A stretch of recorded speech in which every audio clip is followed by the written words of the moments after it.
ஆமென். நாம் எடுத்துக்கொள்ளலாம் 2 ராஜாக்கள் 4ஆம் அதிகாரத்தை அப்படியே எடுத்து வச்சுக்கோ. அப்படியே கொஞ்ச நேரம் அப்படியே கண்ணை மூடி ஒரு நிமிடம் நம்ம ஜெபிக்க போகிறோம். ஏன்னா கர்த்தருடைய ஆவியானவர் திட்டமும் தெளிவுமாய் வார்த்தையை கர்த்தர் கொடுத்தார். தேவ பிள்ளைகளுக்கு இதை கட்டாயம் சொல்லு.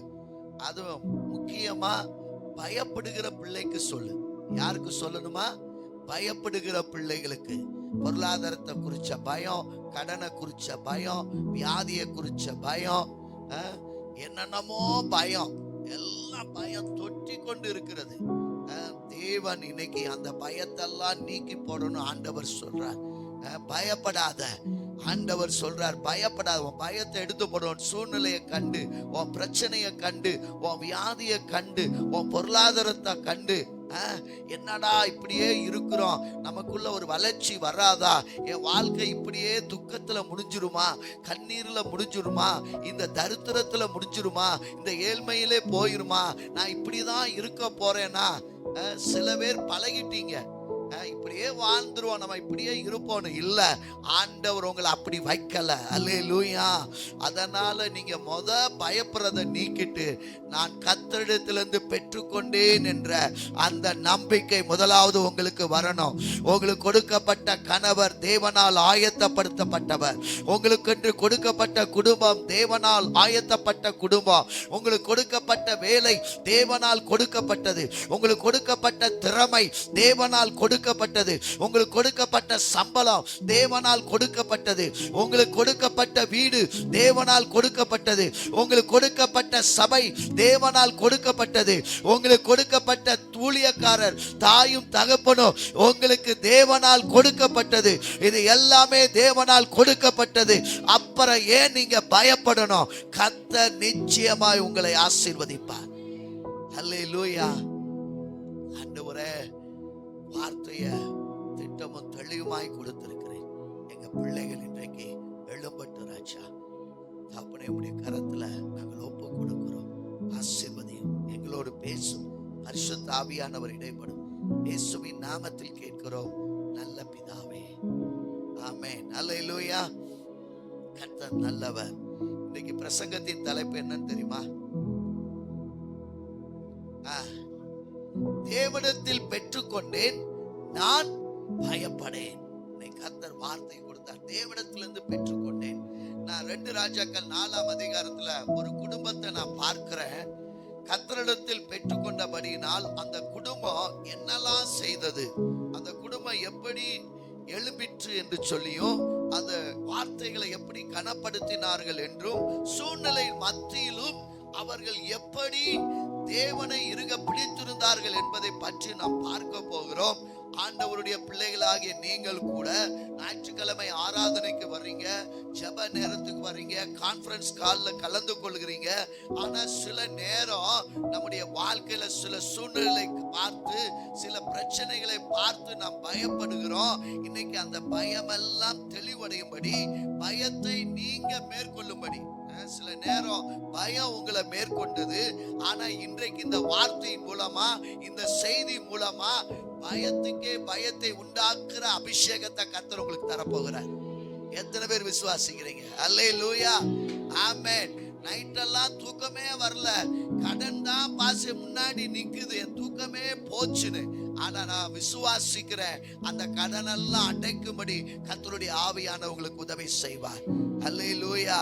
ஒருவேளை அடுத்த வாரம் இன்னும் ஒரு செய்தி, பொருளாதாரத்துல உங்களுக்கு ஒரு ஆசீர்வாதம் உண்டாக நீங்க என்ன செய்யணும்னு சொல்லி அதை உங்களுக்கு அங்க உங்ககிட்ட பேச போகிறேன். அல்லேலூயா.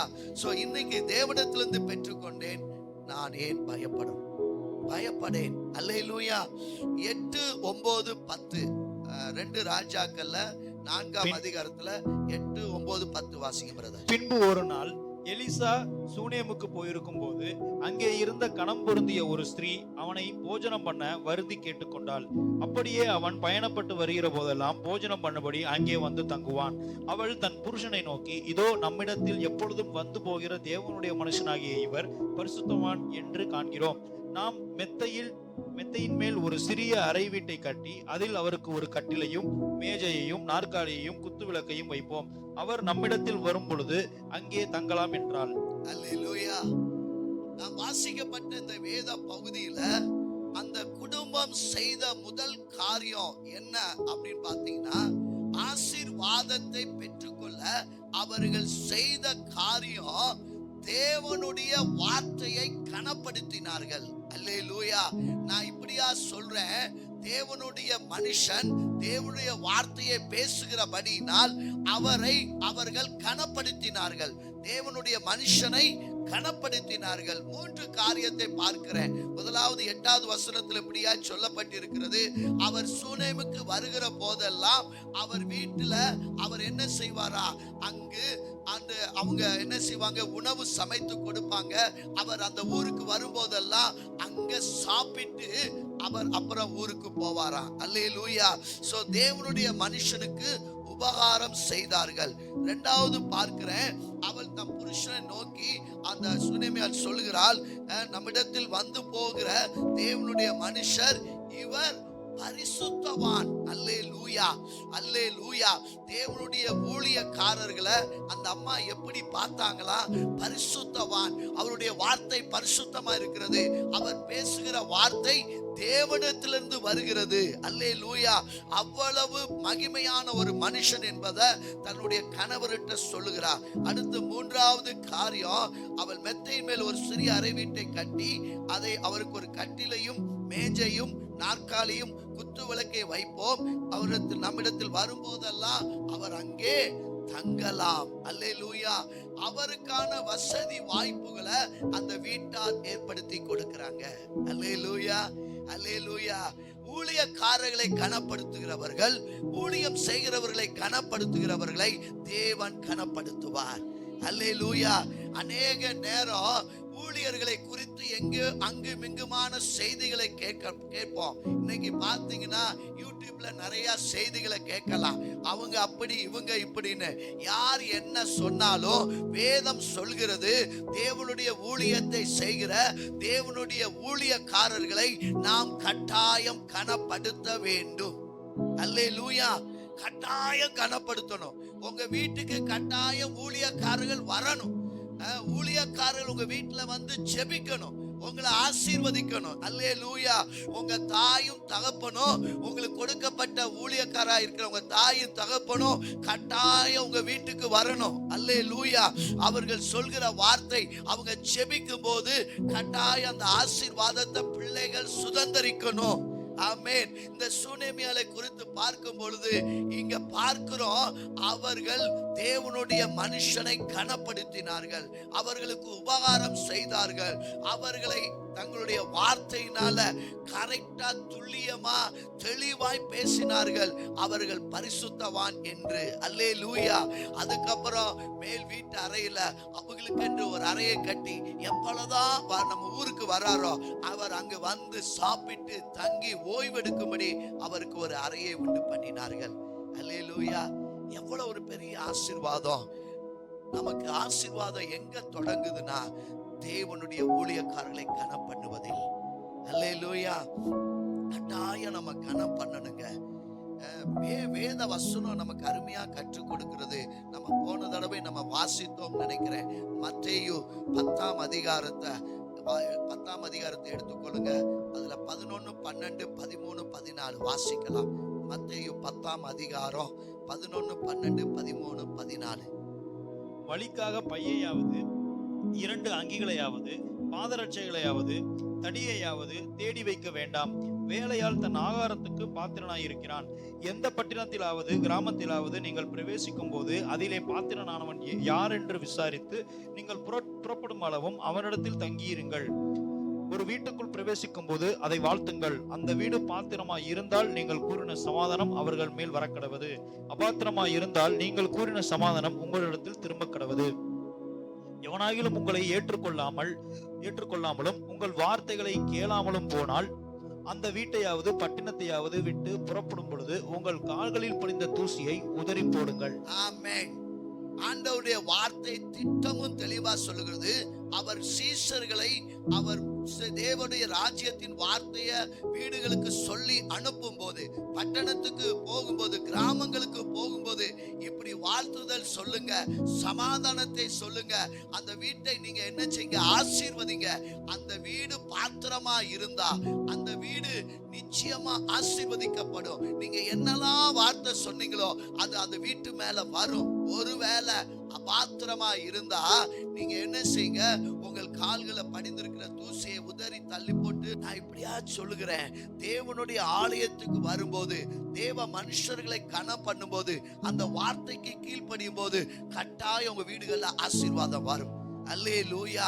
அதனால நீங்க முதலாவது உங்க வீட்டுக்கு ஊழியக்கார் வரலன்னா கட்டாயம் வாங்க பாஸ்டர், இன்னைக்கு நான் ஃப்ரீயா இருக்கிறேன், எங்க வீட்டுல வந்து ஜெபம் பண்ண வாங்கன்னு கூப்பிடுங்க. அல்லேலூயா. என்ன பாஸ்டர் ஒரு மாசம் ஆச்சு நீங்க ஆளவே காணோம், வாங்க பாஸ்டர் எங்க வீட்டுக்கு வந்து ஜெபம் பண்ண வாங்க கூப்பிடுங்க. அல்லேலூயா. ஏன் அப்படின்னா இந்த சுனமியாளுடைய ஆசீர்வாதத்திற்கு முதலாவது காரணம் தேவ மனுஷனை அவர்கள் கனம் பண்ணினார்கள். அல்லேலூயா. இன்னொரு காரியத்தை பார்க்கலாம். 1 ராஜாக்கள் 17ஆம் அதிகாரம் நாம் எடுத்துக்கொள்ளலாம். 1 ராஜாக்கள் 17ஆம் அதிகாரம் நம்ம அப்படியே நம்ம வாசித்து அதுல இருக்கிறதான சத்தியத்தை நம்ம என்ன செய்ய போறோம்? புரிந்து கொள்ள போகிறோம். 1 ராஜாக்கள் 17ஆம் அதிகாரம் 7வது வசனத்தை வாசிங்க பிரதர். தேசத்தில் மழை பெய்யாதபடினால் சில நாளுக்கு பின்பு அந்த ஆறு வற்றி போயிற்று. ஆமென். தேவனுடைய மனுஷனை அவர் போஷிக்கும்படி அவர் கேரித் ஆற்றங்கரையில வைத்திருக்கிறார். காகம் அது வந்து போஜனத்தை கொண்டு வருது. சில நாட்களாய் அங்க தங்கி இருந்து சாப்பிட்டு கொண்டு இருக்கிறார். ஆனா மழை பெய்யாதபடியினால் அந்த ஆறு வற்றி போயிற்று. உடனே ஆண்டவர் அந்த தேவ மனுஷனுக்கு வார்த்தையை அனுப்புகிறார். 8-9 வாசிங்க. அப்பொழுது கர்த்தருடைய வார்த்தை அவனுக்கு உண்டாயிற்று. அவர், நீ எழுந்து சீதோனுக்கு அடுத்த சாரிபாத் ஊருக்கு போய் அங்கே தங்கியிரு.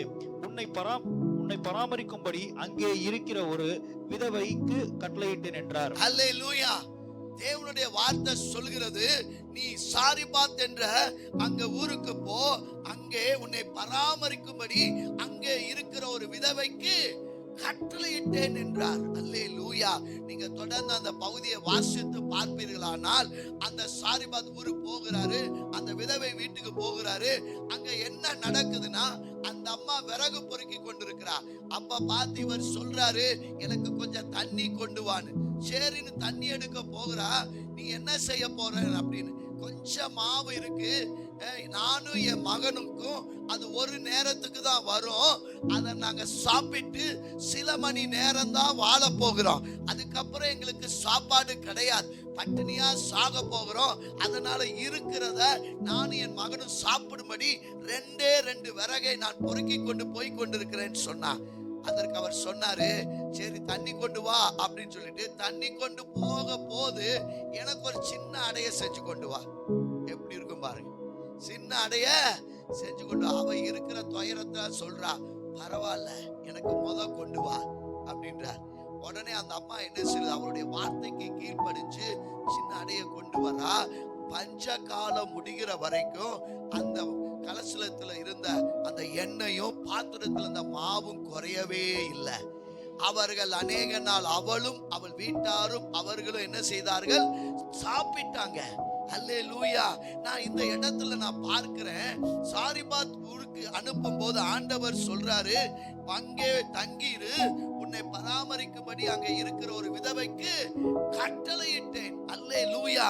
அப்ப அந்த அம்மா மூலமா தான் இந்த ஊழியக்காருக்கு சாப்பாடு ரெடி பண்ண ஆண்டவர் கொடுக்கிறேன் கட்டளையிட்டார். ஆனா அந்த அம்மாவிட்டே ஒண்ணு கிடையாது, ஆனா இருக்கிறத அந்த அம்மா கொடுத்துச்சு. ஆனா அந்த ஊழியக்காரை கொண்டு அந்த குடும்பத்தை ஆசீர்வதிக்கிறார். அல்லேலூயா. நம்முடைய விசுவாசமே அதுதான், இல்லாதவைகளை இருக்கிறதாய் அழைக்கிற தேவன். ஆமென். உங்களுடைய காரியம் எது இருக்குன்னு தெரியுமா? சூழ்நிலையை வைத்து நீங்க ஒரு நாளும் ஊழியக்காரர்களை கனப்படுத்தாதீங்க. கர்த்தர் உங்களை ஆசீர்வதிப்பார் என்பதை சொல்லி நீங்க அவரை கனப்படுத்துங்க. அல்லேலூயா. ஐயோ ஊழியக்கார் வந்துட்டாரு, நான் என்ன செய்வேன், என்கிட்ட ஒண்ணுமே இல்லையே அப்படின்னு சொல்லிட்டு கவலைப்படாதீங்க. தேவன் உங்களுக்கு கொடுத்ததை கொண்டு ஊழியக்கார கனப்படுத்தி பாருங்க. அந்த கனம் உங்களுக்கு ஆசீர்வாதத்தை கொண்டு வரும். அல்லேலூயா. இன்னைக்கு நிறைய நேரம் எனக்கு அப்புறம் தான் அடுத்தவருக்கு அப்படின்றாங்க. இல்ல, தேவ பிள்ளைகள் நீங்க ஊழியக்காரர்களுக்கு கொடுத்துட்டு அதுக்கப்புறம் உங்களுக்கு பாருங்க. அப்படி பார்க்கும் போதுதான் உங்களுக்கு ஒரு ஆசீர்வாதத்தை பார்க்க முடியும். அல்லேலூயா. நிறைய நேரம் நம்ம இப்படி யோசிக்கிறோம், எனக்கே இவ்வளவுதான் இருக்கு, எனக்கே கொஞ்சமா தான் இருக்கு, நான் எப்படி ஊழியத்துக்கு கொடுக்க முடியும், எப்படி ஊழியக்காருக்கு கொடுக்க முடியும்? இல்ல இல்ல, எனக்கே பத்தல, எனக்கு வேணும் அப்படின்னு சொல்லி எடுக்கிறதுனாலதான் அந்த ஆசீர்வாதத்தை சுதந்திரிக்க முடியல. இங்க அருமையா சொல்லப்பட்டிருக்கிறது, கொஞ்சமாவதுதான் ஆனாலும் பரவாயில்ல, இந்த தேவ மனுஷனுக்கு நான் கொடுக்கிறேன்னு சொல்லி அவர்கள் கொடுத்தபடியால் உபத்திரத்தின் மத்தியில, வேதனையின் மத்தியில, மரிக்க போகிறோம், சாக போகிறோம், இனி அடுத்த வேலைக்கு இல்ல, அப்படிப்பட்ட நிலைமையில தான் தேவ மனுஷன் அவர்கள் கனப்படுத்தினாங்க. அல்லேலூயா. நல்ல ஒரு சத்தியத்தை விளங்கி கொள்ளுங்க, நீங்க கொடுக்கிறது உங்களுடைய திறமையினால அல்ல, தேவனுக்காக கொடுக்கிறோம் என்று கொஞ்சமா இருந்தாலும் அதை சந்தோஷத்தோடு கொடுங்க, சந்தோஷத்தோடு கொடுங்க, வேதனையோடு கொடுக்காதீங்க, கஷ்டத்தோடு கொடுக்காதீங்க. நான் ஒரு வருத்தத்தக்க காரியம் என்னன்னு சொன்னா, காணிக்கையில பார்க்கிறோம், அருமையா சிஸ்டர் எண்ணி கொடுத்துட்டாங்க, போய் பார்க்கிறேன் 10 ரூபா தாளெல்லாம் கிழிஞ்ச தாளா இருக்கு. அல்லேலூயா. எப்படி நாம கிழிஞ்ச தாளா காணிக்கை கொடுத்தா கர்த்தர் எப்படி நம்ம ஆசீர்வதிப்பார்? நம்ம கொடுக்கிற காணிக்கை பெஸ்டா இருக்கணும். அல்லேலூயா. பெஸ்டா இருக்கணும். ஆமென். நான் புது தாளா தான் போடுவேன். அல்லேலூயா. ஐயோ, அந்த தாள் எனக்கு கிடைக்காது, இது எனக்கு வச்சுக்கோ, அப்படி கிடையாது. என் தேவனுக்கு நான் பெஸ்டா கொடுக்கும்போது ஆண்டவர் இன்னும் பெஸ்டா கொடுப்பார். அல்லேலூயா. எப்பவுமே நம்முடைய இல்லாமைய, நம்முடைய குறைவை, தரித்திரத்தை கர்த்தரிடத்துல காமிக்க வேண்டாம். அதன் மத்தியில உனக்கு இருக்கிற பெஸ்ட போட்டு பாரு. ஆமென். கர்த்தர் உன்னை பெஸ்டா வச்சிருப்பார், பெஸ்டா வச்சிருப்பார். ஆண்டவர் இன்றைக்கு நீங்க கனம் பண்ணுவதில் முந்திக் கொள்ளுங்க. ஆமென். ஏன் இதை சொல்றேன்னா, தேவன் என்னை கனப்படுத்துகிறார், நான் உங்களை கனப்படுத்துகிறேன். நாம் கனப்படுத்துவதில் முந்திக் கொள்ளணும். அல்லேலூயா. நான் கனப்பட்டுட்டேன், நான் இப்படிதான் இருப்பேன் இல்ல. என் பிள்ளைகள் கேட்டாங்க, ஆண்டவர் எப்படியாவது அவங்களுக்கு கொடுக்கணும், ஏன்னா என்னை நம்பி அதை கொடுக்கும் போது அதே காரியத்துக்கு நான் செலவு செய்வதுதான் ஆசீர்வாதம். அல்லேலூயா. எனக்கு நிறைய கொடுப்பாங்க, பாஸ்டர் ஏழை சாப்பாடு கொடுங்க, பாஸ்டர் ட்ரெஸ் வாங்கி கொடுங்க, பாஸ்டர் நோட்ஸ் வாங்கி கொடுங்க, பாஸ்டர் ஃபீஸ் கட்ட சொல்லுங்க அப்படின்னு சொல்லுவாங்க. கரெக்டா அதுக்கு தான் செலவு பண்ணுவேன். அல்லேலூயா. இல்ல, இதுல எடுத்து இது ஊழியம் தானே, இது ஊழியம் தானே, இதுக்கு போடலாம் அதுக்கு போடலாம். இல்ல, நாம் எதை கொடுத்து கனப்படுத்த சொல்றாங்களோ அந்த காரியத்தை கட்டாயம் கனப்படுத்தணும். அல்லேலூயா. உங்களுக்கு நல்லா சொல்லி கொடுக்கிறேன், தசம பாகத்தை தசம பாகத்துக்கு தான் பயன்படுத்தணும், காணிக்கைய காணிக்கைக்கு தான் பயன்படுத்தணும். மற்ற காரியம் கொடுக்கிறதுல அதுக்கு நாம் கொடுக்க தான் செய்யணும். இது எல்லாமே ஊழியம் தான், இதுல போடுவோம் அதுல போடுவோம் இதுல மாத்தி, அப்படி கிடையவே கிடையாது. நீங்க கரெக்டா செஞ்சீங்கன்னா கர்த்தர் உங்களை ஆசீர்வதிப்பார். தசம பாகம் கொடுக்கும் போது உங்க பண்டக சாலையில ஆசீர்வாதம் நிரம்பும். அல்லேலூயா. காணிக்கை கொடுக்கும் போது உங்க கையின் பிரயாசங்களை ஆசீர்வதிப்பார். இன்னும் நீங்க எடுத்து கொடுக்கும் போது இன்னமும் கர்த்தர் அதிகமா தருவார். அல்லேலூயா. நான் ஜெபத்துல கூட நான் அதை விரும்புறேன். பாசமா சொன்னது மாதிரி நெஞ்சில கை வைங்க, தலையில கை வைங்க, பக்கத்துல உங்களை கைய பிடிச்சுக்கோங்க. அதை சொல்லும் போது நான் விசுவாசிக்கிறேன், அவங்க சொல்றது ஜெபத்துல அந்த காரியத்தை நான் விசுவாசமா செய்யும் போது என் விண்ணப்பமும் கேட்கப்படும் என்பதை விசுவாசிக்கிறேன். அல்லேலூயா. எத்தனை பேர் நெஞ்சில கை வச்சு உங்க இருதயத்தின் வாஞ்சைகளை விருப்பத்தை சொன்னீங்க தெரியல. நான் சொன்னேன் கர்த்தர்ட்ட, ஆண்டவரே நான் இந்த சபையில சாட்சியா சொல்லணும் ஆண்டவரே. அல்லேலூயா. ஏன்னா தேவன் கொடுப்பார், நான் அவரை கனம் பண்றேன். சின்ன வார்த்தையானாலும் சிறு பிள்ளைகளா இருந்தாலும் அவங்க என்ன சொல்றாங்களோ அதை நான் கனப்படுத்துறேன். அல்லேலூயா. சின்ன பிள்ளை தானே பாப்போம் சொல்லலாம், இல்ல, அத நல்லா உறுதியா எடுத்து தேவ சமூகத்துல ஜெபிச்சு அதை பெற்றுக்கொண்ட நன்மைகளை திரும்ப அவர்களுக்கு கொடுக்கும் போதுதான் சந்தோஷம். அல்லேலூயா. எத்தனை பேர் நீங்க விரும்புறீங்க, ஆண்டவரே இந்த சுனமியால் விரும்பினதை போல என் வீட்டுல ஆசீர்வாதம் வருவதற்கு முதலாவது காரியம் தேவ பிள்ளைகளை கனம் பண்ணுவோம். அல்லேலூயா. தேவ பிள்ளைகளை நாம் கனம் பண்ணுவோம். அல்லேலூயா. கர்த்தரை நாம் கனம் பண்ணும்போது, தேவ சமூகத்துல உட்காரும் போது கட்டாயம் அதற்கான ரிசல்ட் வரத்தான் செய்யும். அல்லேலூயா. சோ ஏன்னா 1 தீமோத்தேயு 1:12 சொல்லுகிறது, என்னை உண்மையுள்ளவன் என்று இந்த கனமான ஊழியத்தை கர்த்தர் எனக்கு கொடுத்திருக்கிறார். கர்த்தர் என்னை ஆயத்தப்படுத்தியிருக்கிறார். நான் விசுவாசிக்கிறேன், நிச்சயமா நாம் கனம் பண்ணும்போது ஆசீர்வாதத்தை சுதந்தரிப்போம். முதலாவது குறிப்பு நான் இப்படியா சொல்லியிருக்கிறேன், ஆசீர்வாதத்தை பெற்றுக்கொள்ள நாம் என்ன செய்யணுமா? தேவ மனுஷனை கனப்படுத்தினார்கள்.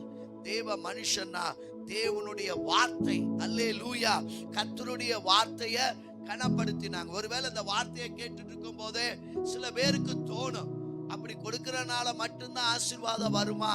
நான் சொல்றேன், கட்டாயம் வரத்தான் செய்யும். அதுதான் தேவனு நமக்கு வைத்திருக்கிற வழி. அதை நாம் செய்யும் போது கட்டாயம் கர்த்தர் நம்மை ஆசீர்வதிப்பார். அல்லேலூயா. சோ தேவனிடத்தில் பெற்றுக்கொள்ளும் போது நாம் பயப்பட தேவையில்லை. ஆமென். இரண்டாவது காரியம் வாசிக்கலாம். நாம் வாசிக்கப்பட்ட 2 ராஜாக்கள் 4ஆம் அதிகாரத்துல 14வது வசனத்தை வாசிங்க பிரதர். அவளுக்கு செய்ய வேண்டியது என்னவென்று கேயாசியை அவன் கேட்டதற்கு அவன், அவளுக்கு பிள்ளை இல்லை, அவள் புருஷனும் பெரிய வயதுள்ளவன் என்றான். அல்லேலூயா.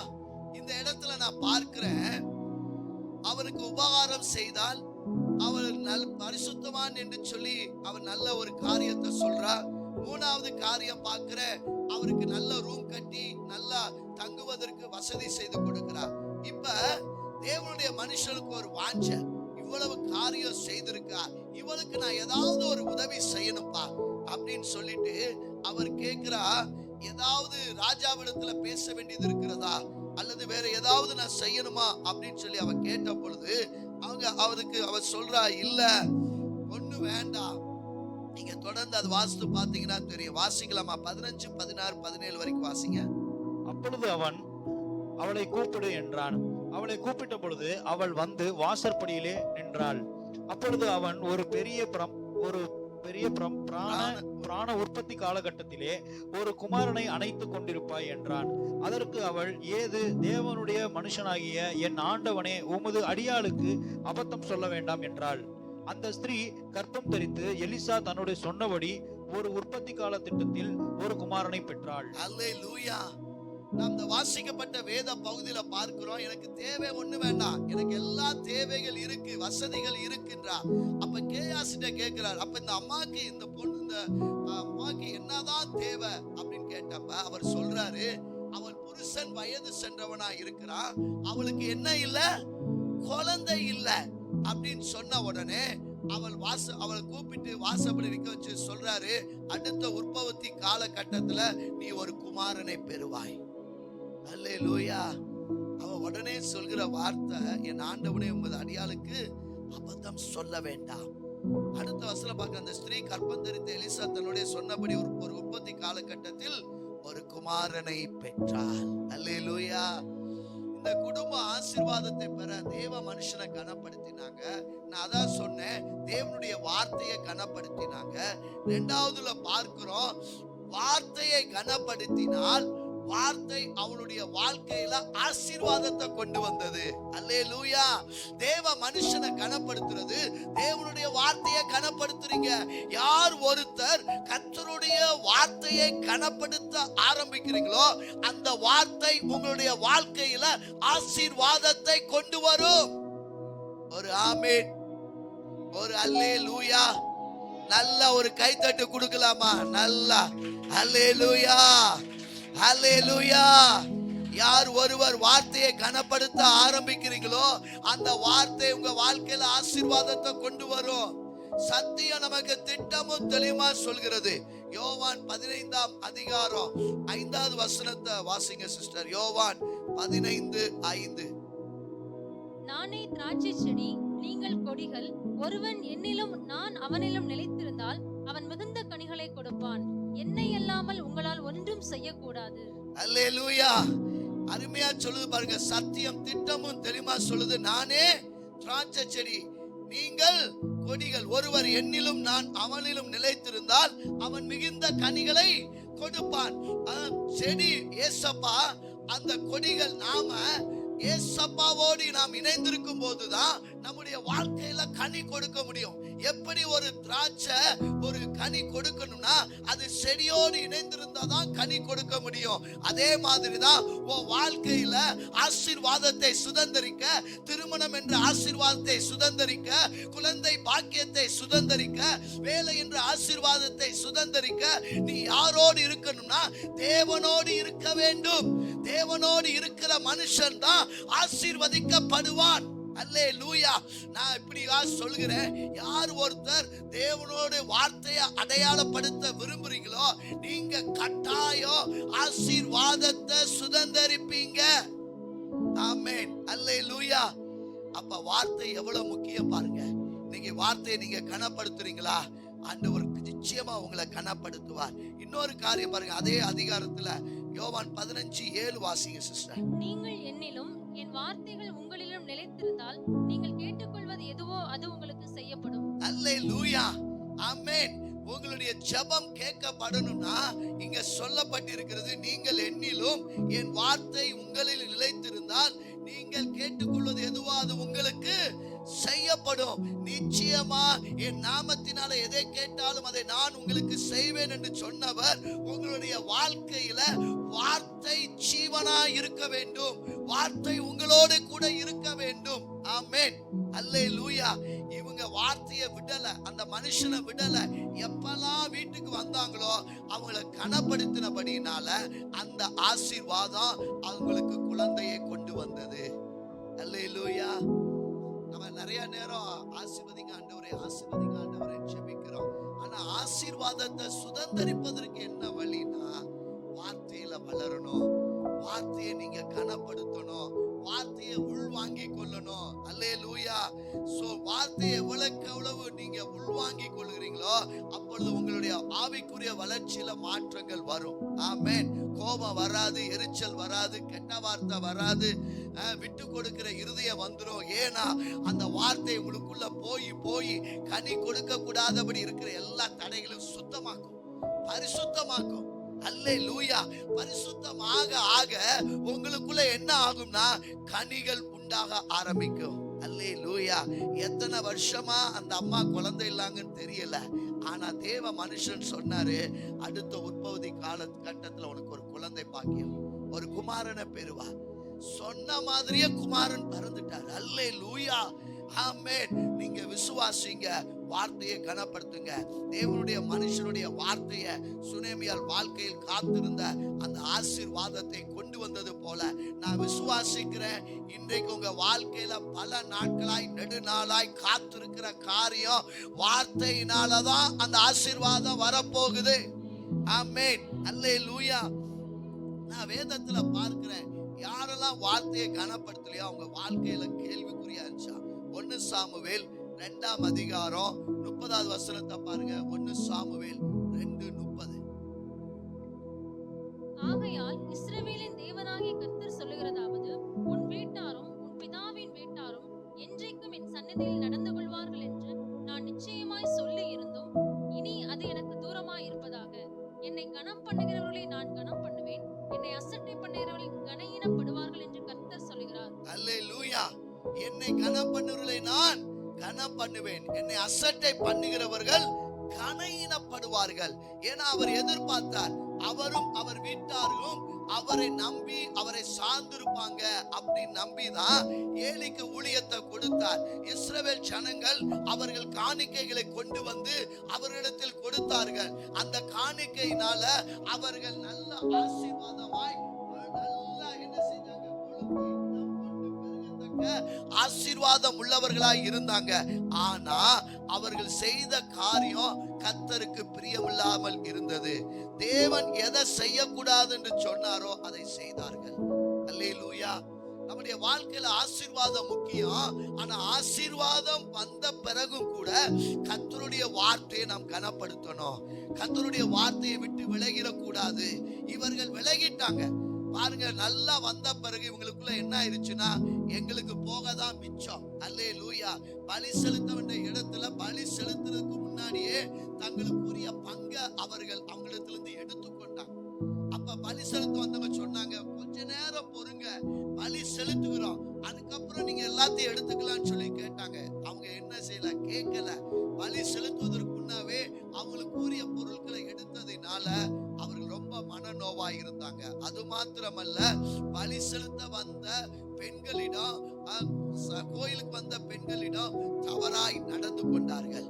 அது கர்த்தருக்கு அருவருப்பாயிருச்சு. எவ்வளவோ சொல்லியும் கேட்கல, ஏலி சொல்லியும் கேட்கல. விளைவு, அவர்கள் தேவனை கனவீனப்படுத்தினார்கள், தேவன் அவர்களை கனவீன பண்ணினார். ஓப்பனியும் பினகாசும் ஒரே நாள மரித்து போனார்கள். கர்த்தர் ஊழியத்தை செய்யக்கூடாதபடி முற்றிலுமாய் அந்த குடும்பத்தை விட்டு எல்லாம் எடுபட்டு விட்டது. அல்லேலூயா. நாம் எவ்வளவுக்கு அளவு கர்த்தரை கனவீனப்படுத்துறோமோ நம்முடைய வாழ்க்கையில ஆசீர்வாதத்தை இழந்து போயிருவோம். அதனால நாம் கர்த்தரை கன பண்ண வேண்டும். அல்லேலூயா. தேவனை கன பண்ணணும். நான் சொல்றேன், விசுவாசிங்க, தேவனுடைய வார்த்தைக்கு முதலிடம் கொடுங்க. எப்பெல்லாம் வார்த்தைக்கு முதலிடம் கொடுக்க ஆரம்பிக்கிறீங்களோ உங்க வாழ்க்கையில ஆசீர்வாதம். அல்லேலூயா. இன்னொரு வார்த்தையை பாருங்க, 1 சாமுவேல் 15ஆம் அதிகாரம் 11வது வசனத்தை நாம் வாசிக்கலாம். 1 சாமுவேல் 15:11. நான் சவுலை ராஜாவாக்கினது எனக்கு மனஸ்தாபமா இருக்கிறது. அவன் என்னை விட்டு திரும்பி என் வார்த்தைகளை நிறைவேற்றாமற் போனான் என்றார். அப்பொழுது சாமுவேல் மனம் நொந்து ராமுழுதும் கர்த்தரை நோக்கி கூப்பிட்டான். ஆமென். நான் சவுலை ராஜாவாக்கினது எனக்கு மனஸ்தாபமா இருக்கிறது. பாருங்க, கழுதைய தேடி போன மனுஷன், அவங்களுடைய கோத்திரத்திலே சின்னவன், தகுதியே கிடையாது. ஆனா ஆண்டவர் அவனை தகுதிப்படுத்தினார். அல்லேலூயா.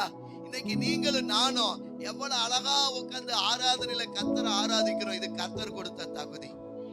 ஒரு காலகட்டத்துல நம்மளும் உலகத்துக்கு ஓடிக்கொண்டிருந்தோம், உலகத்தினுடைய ஆசை இச்சைகளுக்கு பின்னாடி ஓடிக்கொண்டிருந்தோம். ஆனா ஆண்டவர் இன்னைக்கு அதையெல்லாம் வெறுத்து அவருடைய சமூகத்துல அமர வச்சிருக்கிற காரணம் என்ன தெரியுமா? கர்த்தர் கொடுத்த தகுதி. நான் சில நேரம் யோசித்து பார்ப்பேன், ஆண்டவரே, என் வாழ்க்கையில இவ்வளவு ஆசீர்வாதத்தை கொடுத்திருக்கிறீங்களே, உமக்கு நன்றி சொல்லுவேன். அல்லேலூயா. ஆமென். ஒருவேளை நான் ஆண்டவர் அறியாமலே போயிருந்தா என் வாழ்க்கை எவ்வளவுதா இருந்திருக்கும். இன்னைக்கு நான் ஆண்டவர் அறிஞ்சபடினால், அவருக்கு ஒப்பு கொடுத்தபடினால இன்னைக்கு கர்த்தர் என்ன ராஜாவா வச்சிருக்கிறார். ஆமென். பரிசுத்த ஜாதியா வச்சிருக்கிறார். ராஜரிக ஆசாரிய கூட்டமா வச்சிருக்கிறார். இங்க வந்திருக்கிற நீங்க எல்லாருமே அப்படிதான் இருக்கிறீங்க. அல்லேலூயா. ஆனா நடந்தது என்ன தெரியுமா? அவன் தேவனுடைய வார்த்தையை கேட்காம கீழ்ப்படியாம போனது நிமித்தமா ஆண்டவர் மனஸ்தாபப்பட்டார். ஒரே ஒரு காரியங்க, கர்த்தர் உங்களை உயர்த்தி வச்சிருந்தாலும் அந்த உயரத்துல கர்த்தருடைய வார்த்தைக்கு கீழ்ப்படிங்க. நம்ம தான் உயர்ந்துட்டோம், நம்ம தான் நல்லாயிட்டோம்ல, இது என்ன, எல்லாம் சூப்பரா ஆயிருச்சு, லைஃப் நல்லா ஆயிருச்சு, ஜோகல் ஆயிருச்சு, நம்ம தேவையெல்லாம் சந்திக்கப்பட்டாச்சு, நம்ம நல்லா இருக்கிறோம் அப்படின்னு நீங்க நினைச்சு உங்க ஓட்டத்துல ஓடுனீங்கன்னு வச்சுக்கோங்களேன், கர்த்தர் ஒரே நிமிஷத்துல கீழே தள்ள அவரால முடியும். அல்லேலூயா. ஆண்டவரால நாம் உயர்த்தவும் முடியும், ஆண்டவரால நம்ம என்ன செய்ய முடியும், கீழே வரவும் முடியும். ஆனா ஆண்டவர் செய்ய மாட்டார். உன்னுடைய கீழ்ப்படியாமை நிமித்தமா, தேவனுக்கு முதலிடம் கொடுக்காத நிமித்தமா அந்த ஆசீர்வாதத்தை நீங்களே இழக்கிறீங்க. அல்லேலூயா. கர்த்தர் அதனாலதான் மனஸ்தாபப்படுகிறார். இவனை கொண்டு நான் என்னெல்லாம் செய்ய நினைச்சேன், ஆனா என் வார்த்தைக்கு கீழ்ப்படியல. ஆமென். இரண்டாவது, இந்த குடும்பம் கர்த்தருடைய வார்த்தையை கனப்படுத்தினால அந்த வார்த்தை நிமித்தம் அவர்களுக்கு ஆசீர்வாதம் வந்தது. இன்னைக்கு நான் சொல்றேன், வார்த்தை யாரெல்லாம் கனப்படுத்த ஆரம்பிக்கிறீங்களோ நிச்சயம் உங்க வாழ்க்கையில வர வேண்டிய ஆசீர்வாதம் வரும். அல்லேலூயா. எனக்கு ஒரு விசுவாசம் இருக்கு, என் இருதயத்துல கை வச்சு ஜெபிக்கும் போது என் தேவையை கர்த்தர் சந்திப்பார். நான் விசுவாசிக்கிறேன், தேவனே எனக்கு தருவார். ஏன்னா 2 ஜெபம் அப்படிதான் வந்துச்சு. முதல் ஜெபம், மனுஷனை பார்த்தத மன்னியும் ஆண்டவரே, உம்மை பார்க்க நாங்க மறந்துட்டோம். அல்லேலூயா. 2வது ஜெபம், ஆண்டவரே நீங்க தான் எங்களுக்கு கொடுப்பீங்கன்றதை நான் விசுவாசிக்கிறேன், ஆண்டவர் தருவார். அல்லேலூயா. அடுத்த 3வது காரியம் போடலாமா? 2 ராஜாக்கள் 18ஆம் அதிகாரம், 4ஆம் அதிகாரத்துல 18, 19, 20 வாசிங்க. 2 ராஜாக்கள் 4ஆம் அதிகாரத்துல 18, 19, 20. அந்த பிள்ளை வளர்ந்தான். ஒரு நாள் அவன் அறுப்பறுக்கிறவரிடத்திலிருந்த தன் தகப்பன் அண்டைக்கு போயிருக்கும் போது தன் தகப்பனை பார்த்து, என் தலை நோகிறது என்றான். அப்பொழுது அவன் வேலைக்காரனிடத்தில், இவனை இவன் தாயினிடத்தில் எடுத்துக்கொண்டு போய் விடு என்றான். அவனை எடுத்து அவன் தாயினிடத்தில் கொண்டு போன போது அவன் மத்தியானம் மட்டும் அவள் மடியில் இருந்து செத்து போனான். அல்லேலூயா. அல்லேலூயா. அருமையா ஒரு காரியம். அபத்தம் சொல்ல வேண்டாம், எனக்கு அப்படி ஒண்ணு சொல்லாதீங்கன்னு சொல்லி அந்த தேவ மனுஷன் சொன்ன உடனே அந்த மனுஷி சொன்னா. ஆனா ஆண்டவர் கர்த்தர் அந்த தேவ மனுஷனுடைய வார்த்தையை கனப்படுத்தினாரு, ஒரு குமாரனை கொடுத்தார். ஆனா இங்க வாசிக்கப்பட்ட வேத பகுதியில பார்க்கிறோம், அவன் தலை நோவுகுது என்று சொல்லி அவன் கொஞ்ச நேரம் அவங்க அம்மா மடியில இருந்து அப்படியே செத்து போனான். நான் நிறைய காரியங்கள் அதுல பார்க்கிறேன். வார்த்தையை கனப்படுத்துகிறவர்கள் வார்த்தையை நம்பி இருப்பார்களா? ஆமென். ஒருவேளை இந்த சூழ்நிலையில நீங்க எத்தனை பேர் வார்த்தையை கனப்படுத்துவீங்க, தேவ மனுஷனை கனப்படுத்துறீங்க? சில நேரம் நம்ம ஜெபிச்சோம் தானே பாஸ்டர், உண்மையிலே நீங்க ஜெபிச்சீங்க, அற்புதம் நடந்துச்சு.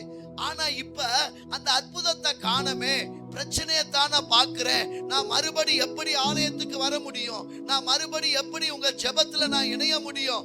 முடியவே முடியாது. என் வாழ்க்கையில நான் இழந்து போனதை மறுபடியும் நான் பெற்றுக்கொள்கிற வரைக்கும் நான் திரும்ப வரமாட்டேன். எத்தனை பேர் வைராக்கியமா இருக்காங்க? எத்தனை பேர் ஆலயத்துக்கு வராம இருக்கிறாங்க?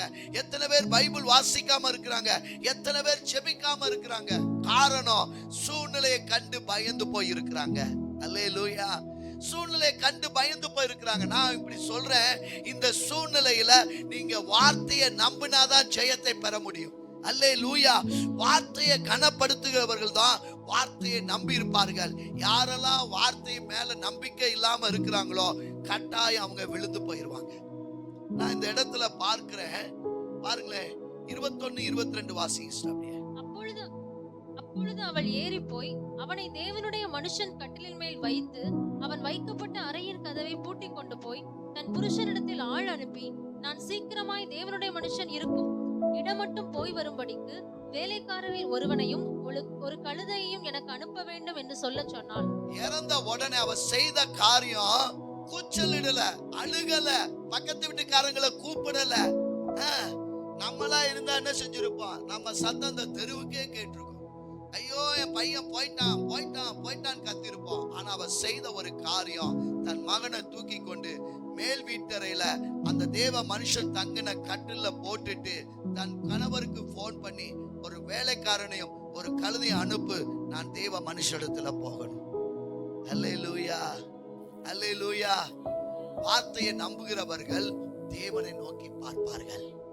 அல்லேலூயா. சூழ்நிலையில நீங்க தேவனை நோக்கி பார்க்கணும். கதறாதீங்க, அழுகாதீங்க, எல்லாம் போயிருச்சு நினைக்காதீங்க. இந்த அம்மா செய்த காரியம், நான் தேவ மனுஷனிடத்தில் போகிறேன். அல்லேலூயா. அடுத்து அதே வசனத்துல பாருங்க, வாசிக்கப்பட்ட 13வது வசனத்தை வாசிங்க. அப்பொழுது அவன், இது அமாவாசையும் அல்ல ஓய்வு நாளும் அல்லவே, நீ இன்றைக்கு அவரிடத்துக்கு போக வேண்டியது என்ன என்று கேட்க சொன்னான். அதற்கு அவள், எல்லாம் சரிதான், நான் போக வேண்டி இருக்கிறது என்று சொல்லி அனுப்பி கழுதையின் மேல் சேணம் வைத்து ஏறி தன் வேலைக்காரனை நோக்கி, இதை ஓட்டி கொண்டு போ, நான் உனக்கு சொன்னால் ஒழிய போகிற வழியில் எங்கும் ஓட்டத்தை நிறுத்தாதே என்று சொல்லி புறப்பட்டு. அல்லேலூயா. இந்த வாசிக்கப்பட்ட வேத பகுதியில பார்க்கிறோம், தன்னுடைய கணவர்கிட்ட சொல்லும் போது அவர் கேட்கிறார், தேவ மனுஷத்துல போவதற்கு என்ன காரியம்? அமாவாசையும் இல்ல, ஓய்வு நாள் அல்ல, இன்னைக்கு அவரிடத்துல போக வேண்டிய காரணம் என்னமா என்று கேட்ட பொழுது அவள், எல்லாம் சரிதான், நான் போக வேண்டி இருக்கிறது.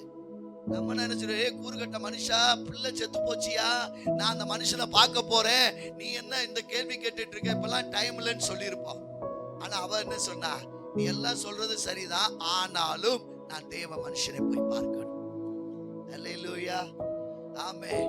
நம்ம எப்பவுமே மனுஷனிடத்துல பரிதாபத்தை எதிர்பார்க்க கூடாது. சில நேரம் நம்ம அப்படியே பரிதாபம் இருந்தாதான் ஏதாவது கிடைக்கும், யாராவது கொடுப்பாங்க. தேவையே இல்லைங்க. நம் பரிதாபம் எல்லாம் தேவனிடத்துல தான் பார்க்கணும். அல்லேலூயா.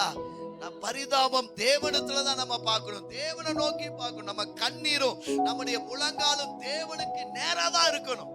எந்த மனுஷனத்தில் போய் கேட்க தேவையில்லை. அல்லேலூயா. சொந்த புருஷன்ட்ட கூட அவ சொல்லல, பாருங்க, நான் தேவ மனுஷத்துல போக வேண்டியதா இருக்கு. வேலைக்காரன் சொல்றாரு, எந்த வழி நிப்பாட்டாத, நான் போய் சொல்லி சேர்ற வரைக்கும் நிமிஷம் போய்கிட்டே, இடையில நிறுத்தாத. எவ்வளவு ஒரு காரியம். நம்ம வாழ்க்கையில அக்கம் பக்கம் பார்க்கவே வேண்டாங்க. நிறைய நேரம் நம்ம சூழ்நிலை மத்தியில அக்கம் பக்கம் பார்க்கிறோம். மற்றவங்களை பார்க்கிறோம். நான் சொல்றேன், ஆவிக்குரிய காரியங்களை ஆவிக்குரியவர்களோடு தான் சம்பந்தப்படுத்தணும். கிறிஸ்தவர்கள், நாம் தேவனுடைய பிள்ளைகள், தேவனுடைய வார்த்தையோடு தான் சம்பந்தப்படுத்தணும். ஆமென். ஏன் அப்படின்னா ஆவிக்குரிய காரியங்களை ஆவிக்குரியதோடு சம்பந்தப்படுத்தணும். அல்லேலூயா. நம்ம பிள்ளைகளை ஜெபிக்க சொல்லணும். நிச்சயமா இந்த நாட்களில அப்படிப்பட்ட காரியத்தை நாம் பார்க்க தான் போகிறோம். அல்லேலூயா. கட்டாயம் கர்த்தர் செய்ய தான் போகிறார். ஒத்தாசை வரும். தேவ பிள்ளைகளுக்கு தேவனிடத்திலிருந்து கட்டாய ஒத்தாசை வரும். தேவ தூதர்கள் வருவார்கள், பணிவிடை தூதர்கள் வருவாங்க, உங்களுக்கு ஒத்தாசை செய்வாங்க. மனுஷனை தேட வேண்டாம். தேவன் நம்மளை நிச்சயமா பெரிய காரியங்களை நம்முடைய வாழ்க்கையில செய்யதான் போகிறார். இந்த இடத்துல பார்க்கிறோம், அந்த அம்மா ஒரே ஒரு வார்த்தை சொல்லுச்சு, நீ அங்கே நிக்காதப்பா, நான் சொல்ற வரைக்கும் போய்கிட்டே இரு. அல்லேலூயா. 26வது வசனத்தை வாசிங்க. நீ அவளுக்கு எதிர்கொண்டு ஓடி, நீ சுகமா இருக்கிறாயா? உன் புருஷன் சுகமா இருக்கிறானா? அந்த பிள்ளை சுகமா இருக்கிறதா என்று அவளிடத்தில் கேள் என்றான். அவள் சுகந்தான் என்று சொல்லி. அல்லேலூயா. இப்ப அவனுடைய வேலைக்காரன், அவனுக்கு துணையா இருக்கிறவர் கேயாசி கேட்கிறாரு, நீ ஓடி போய், அப்பா வர்றாப்பா, அவன் சுகமா இருக்காளா, அவன் வீட்டுக்காரன் சுகமா இருக்கா, அவன் பிள்ளை சுகமா இருக்கா அப்படின்னு நீ கேளுன்னு சொல்ற. இவன் போய் கேட்கிறான், ஆனா மரித்து போயிருக்கிறா. அப்படிப்பட்ட காலகட்டத்துல தான் அவன் ஓடி வந்துட்டு இருக்கிறா. ஆனா அவ சொல்ற பதில் என்ன பதில்? அவள் சுகந்தான் என்று சொல்லி. அல்லேலூயா. நம்முடைய வார்த்தை விசுவாசமா இருக்கணும். அல்லேலூயா. விசுவாசமுள்ள வார்த்தையை பேசணும். நல்லா இருக்கீங்களா? நல்லாதான் இருக்கிறோம். அந்த இழுவையிலே தெரிஞ்சு போய். அல்லேலூயா. வீட்டுல சாப்பிட்டீங்களா? எங்க அரிசி இல்ல. என்ன குழம்புயா? என்னத்த காய்கறி ஒண்ணு இல்ல. எப்ப பார்த்தாலும் இப்படி பேசுனா என்னத்த இருக்கும்? ஒண்ணுமே இல்லாட்டினாலும் இருக்கு. அல்லேலூயா. ஆமென். ஒண்ணுமே இல்ல, இருக்கு. எங்க வீட்டுல அரிசி இருக்கு, பருப்பு இருக்கு, என்ன இருக்கு சொல்லணும். ஆமென். அது எப்படி இல்லாததை நான் இருக்குன்னு சொல்லுவேன்? விசுவாசம் அறிக்கை பண்ணுங்க. எதுல விசுவாசம் சொல்றீங்களே அறிக்கை பண்ணுங்க. இந்த அம்மா சொல்ற மாதிரி சுகமா தான் இருக்கிறான். அல்லேலூயா. ஏன் அப்படின்னா அங்க அருமையா சொல்லப்பட்டு இருக்கிறது.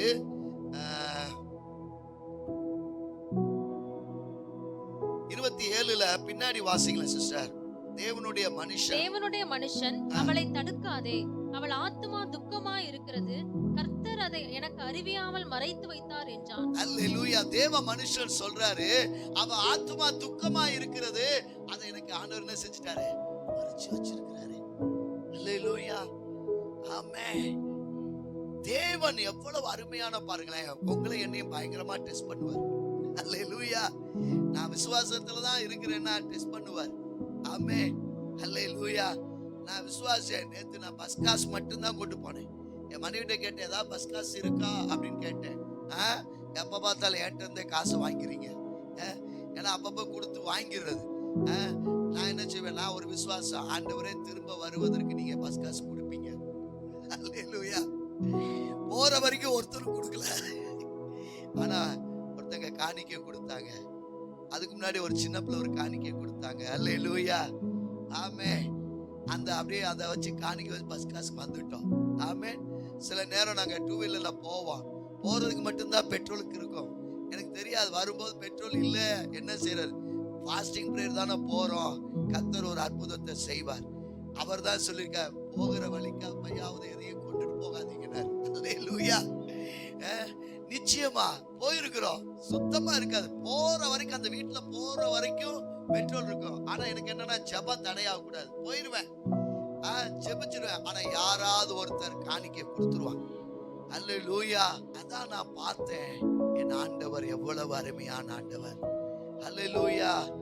விசுவாசிங்க, விசுவாசிங்க. வேற எதுவும் வேண்டாம். ஆண்டவரை மாத்திரம் நீங்க பாருங்க. இந்த குடும்பம் அப்படிதான் பார்த்துச்சு. தன்னுடைய கணவர்கிட்ட சொல்லல, வேலைக்காரர்கிட்ட சொல்லல, நான் தேவ மனுஷத்துல நேரா போறேன். அவர்கிட்ட போய் நான் சொல்ல போறேன். அல்லேலூயா.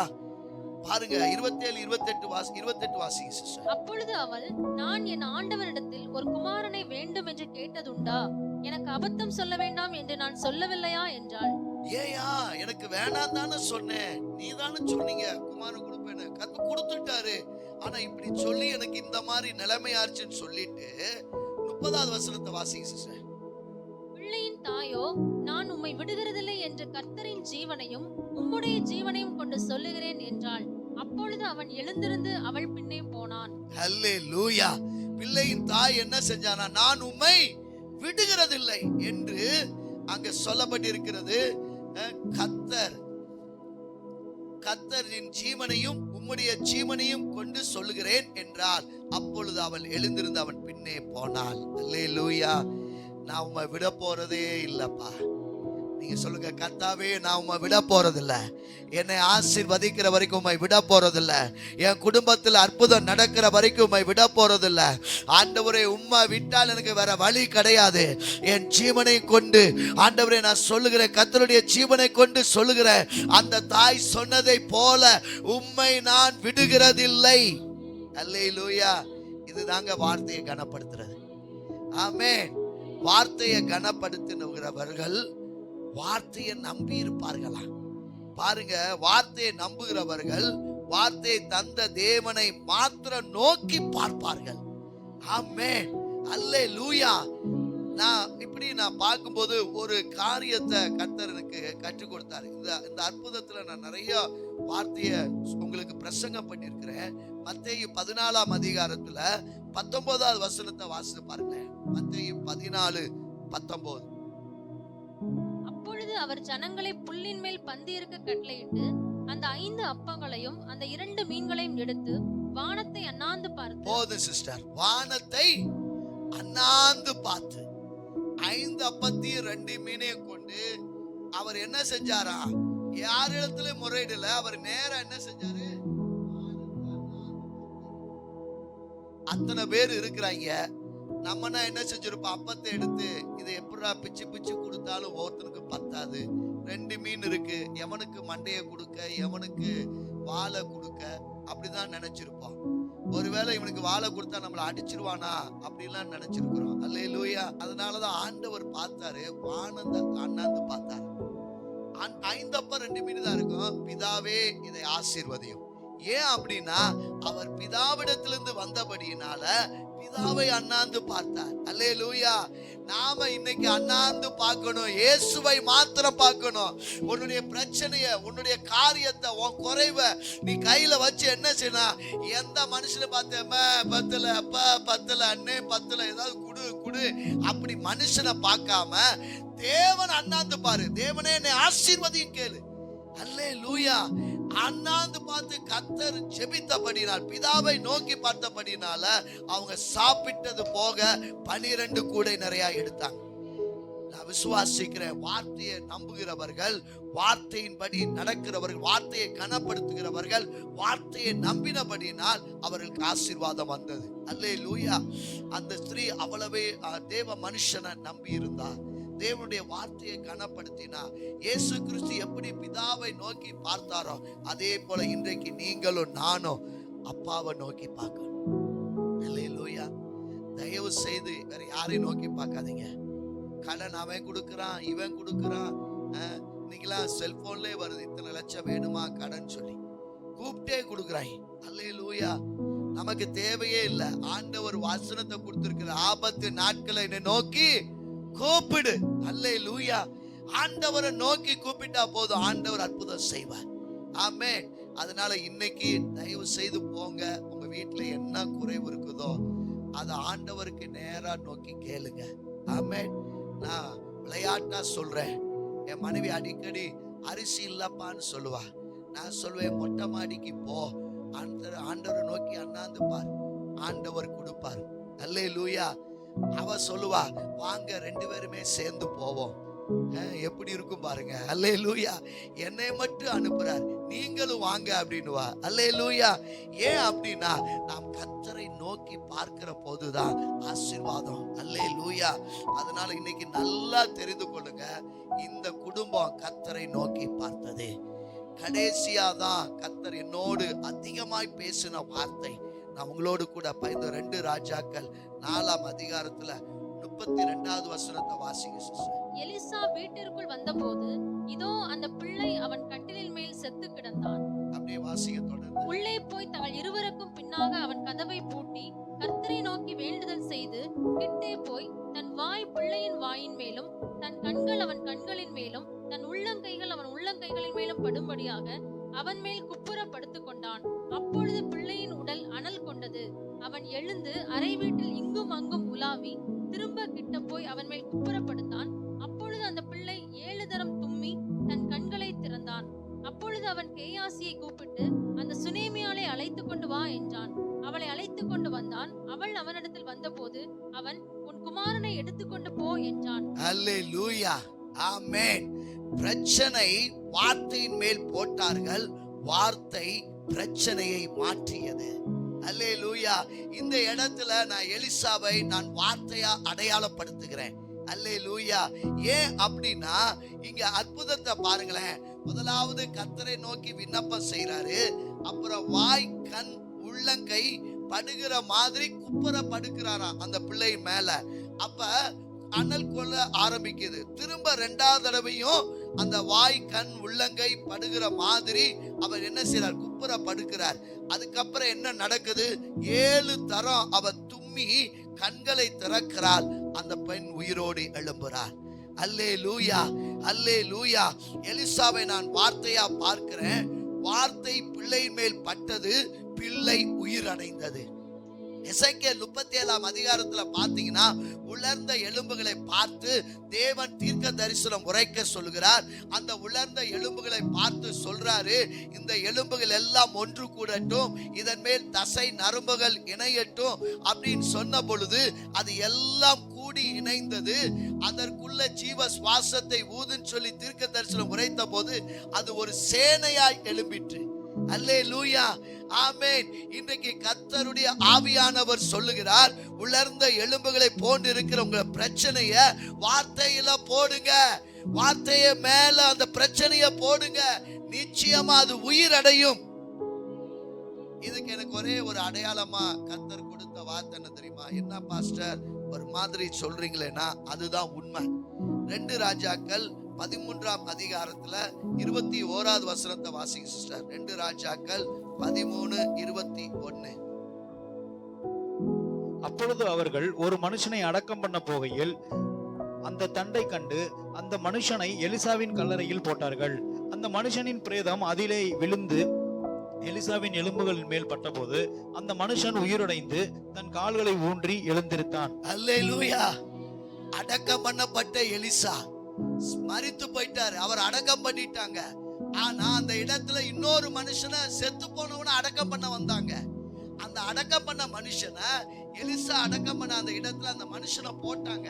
அந்த மனுஷன் அந்த அடக்கம் பண்ண எலிசா அடக்கம் பண்ணத்துல போட்ட பொழுது எலிசாவுடைய எலும்புகள் அந்த மரித்த மனுஷனுடைய சரீரத்துல பட்ட பொழுது அவன் உயிரோடு எழுந்தானா.